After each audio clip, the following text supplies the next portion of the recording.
Hi there, you found us here at Storytime with Miss Becky. I'm Miss Becky, and this is our friend Little Bear who loves to read along with you. Little Bear has a question for you. Have you ever met jolly old Saint Nick? Not yet? Well, here he is. Yes, he's Santa Claus. Let's put on the magic reading glasses and see what will happen when Saint Nick gets lost and needs help.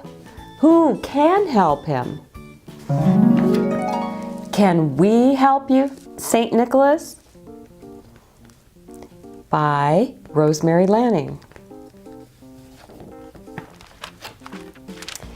It was Christmas Eve, the busiest day of his year, and St. Nicholas had overslept. He was so angry with himself that he rushed out in far too much of a hurry and lost his way. I'm getting old, sighed St. Nicholas. First I oversleep, then I lose my way. How am I going to find the children now? He rubbed his eyes. If only it were not so dark, he thought. Then he called out, "Are you there, Moon? Could you light the way for me?" St. Nicholas waited impatiently, but the moon didn't appear. It was hiding behind a cloud and wouldn't come out. "Can I help you, St. Nicholas?" asked an owl perched above him in a tree. "I wish you could," said St. Nicholas, "but I can't imagine how." "I can." "Really?" said St. Nicholas doubtfully. The owl nodded. "I can see in the dark." He fluffed up his feathers importantly. "I'll show you the way. Just follow me." To-wit, to-whoo. The owl spread his wings wide and flew off. St. Nicholas hesitated, but only for a moment, then followed the owl into the night. At last, the moon came out from behind its cloud. St. Nicholas trudged after the owl, trying to keep up with him, but after a while he stopped. The owl looked back.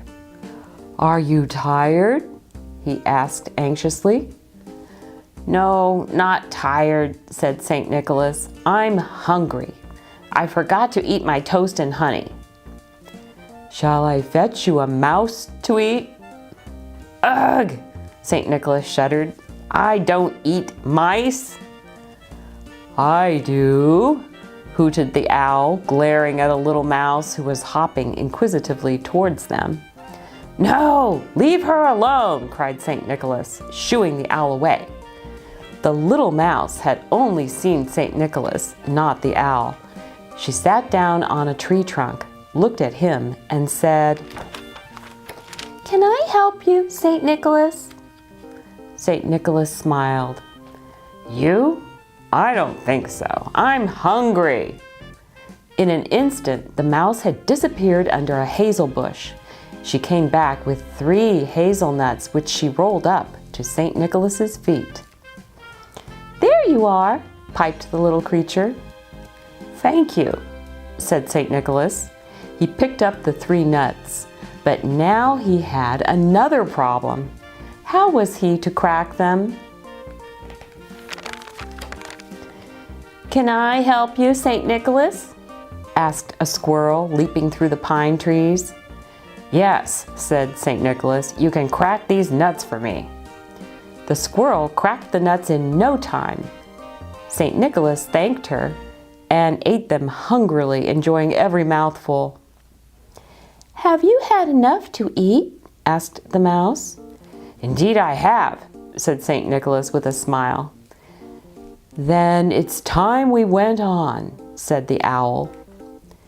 "May I come with you?" asked the squirrel. "If you like," said St. Nicholas. "I want to come too," squeaked the little mouse. "You?" said the owl, bobbing and blinking crossly at her. Now, said St. Nicholas. "You can all come if you promise to be nice to each other." The squirrel and the mouse promised, though the little mouse crept closer to St. Nicholas for safety. "And what about you, Owl? Do you promise?" said St. Nicholas, looking solemnly at the owl. St. Nicholas followed him. The squirrel leaped from tree to tree, and the little mouse pattered along behind. The mouse wasn't used to running in the cold snow. Normally, she would have been asleep at this time of year. The owl looked uncomfortable, but he couldn't disappoint St. Nicholas. "I promise," he said gruffly. Then he spread his wings and flew deeper into the woods. "I could carry the mouse in my beak," suggested the owl craftily. "Then her little feet wouldn't get so cold." "Oh no," squeaked the mouse. "That would be much too dangerous. I'd rather go this way." She hopped onto St. Nicholas's cloak and allowed herself to be pulled across the snow, squeaking happily as she bounced along. Suddenly, the wind began to whistle through the treetops. St. Nicholas huddled behind a rock, but it didn't give him much shelter. "Achoo!" went St. Nicholas. "Can I help you, St. Nicholas?" asked a bear who had crawled out of his cave. "I don't think so," said St. Nicholas, shivering violently. "Come into my warm cave," said the bear. "You'll get sick if you stay outside." "I can't," said St. Nicholas. "There isn't time. The children are waiting for me." "But if you get sick, the children will wait even longer."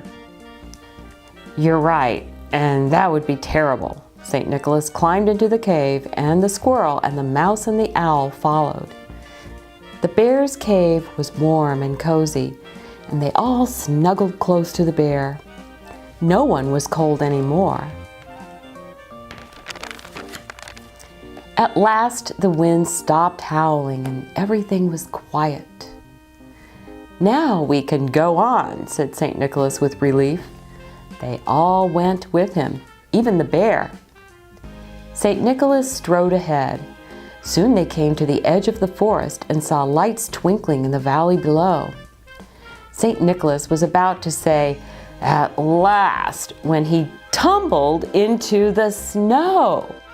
The bear disappeared too, along with the squirrel and the mouse.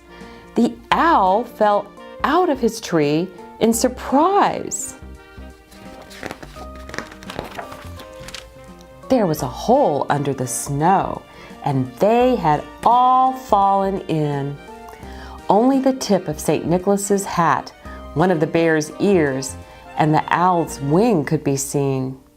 Surely no one could help them now. Luckily, a passing reindeer saw them fall.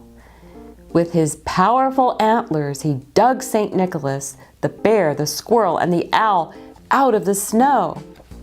But there was no sign of the mouse. "Have you eaten the mouse?" said St. Nicholas sternly to the owl. "How could you think that?" said the owl, ruffling his feathers indignantly. "I keep my promises." The bear sniffed St. Nicholas's sack. St. Nicholas opened it and everyone looked inside. There sat the mouse, nibbling a little ginger cake. "Tut, tut," said St. Nicholas. "You mustn't nibble the things in my sack. They are all for the children." The mouse looked rather ashamed of herself. "On we go," said St. Nicholas, closing his sack. A steep slope led down to the village where the children were waiting for their presents. "I'm so tired," said St. Nicholas despairingly. "I'll never get down there." "Climb on my back," said the reindeer. "I'll carry you." St. Nicholas climbed onto the reindeer, and as they galloped down to the village, he cried, "Goodbye, my friends. I can't thank you enough." The animals sat quietly and watched as St. Nicholas disappeared. "Goodbye," they yelled back. "We'll be here again next year if you need help." Little Bear's wondering, who do you think helped St. Nick the most? Was it Owl, who helped him see at night? Was it Mouse, who brought nuts to eat? Or Squirrel, who helped crack the nuts open? Or did Bear help most by keeping him warm? Well, our little bear thinks it was teamwork, and he hopes you come back soon for more adventures with St. Nick. Bye for now. Please subscribe.